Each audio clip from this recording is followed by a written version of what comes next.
Shampoo தொழிலில் 70% ஆதிக்கம் செலுத்தும் சாஷே புரட்சிக்கு இந்த குடும்பம் தான் முன்னோடியா இருந்தாங்க. இந்த நிறுவனம் 70களில் தொடங்கியது. இன்னைக்கோட அத்தியாவசிய பொருளான டால்க், ஷாம்பு இதெல்லாம் அந்த காலத்தோட ஆடம்பர பொருட்கள்.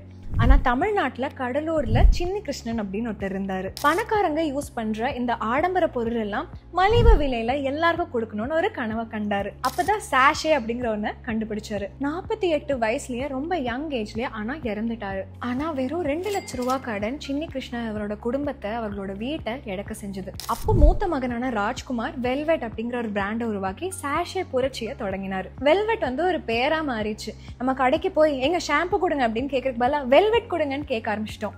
ஆனா 2 பிரதர்ஸ்க்கும் நடுவுல இருந்த பதட்டனால மிஸ்டர் ரங்கநாதன் அவரோட பங்கு திறந்து வெறும் 15,000 சேமிப்புல சிக் அப்படிங்கிற ஒண்ண தொடங்கினாரு. நீங்க 5 காலி சிக் சாஷே கொடுத்தீங்கன்னா உங்களுக்கு ஒரு சிக் சாஷே கொடுக்குறோம் அப்படிங்கிற மாதிரியும், ₹1 50 பைசாக்கு இந்த மாதிரி சிக் ஷாம்பு சாஷேஸ் எல்லாம் வெளியிட்டாரு. இந்த சூக்ஷ்மெல்லாம் சூப்பரா அவருக்கு வளர்ச்சி கொடுத்தது. இன்னைக்கு 384 கோடிக்கு அதிகமான நிகர மதிப்பு இருக்கு. சிக் ஷாம்புவோட தாய் நிறுவனம் கவின் கேர் இது 43க்கும் மேற்பட்ட நாடுகள்ல இருக்கு.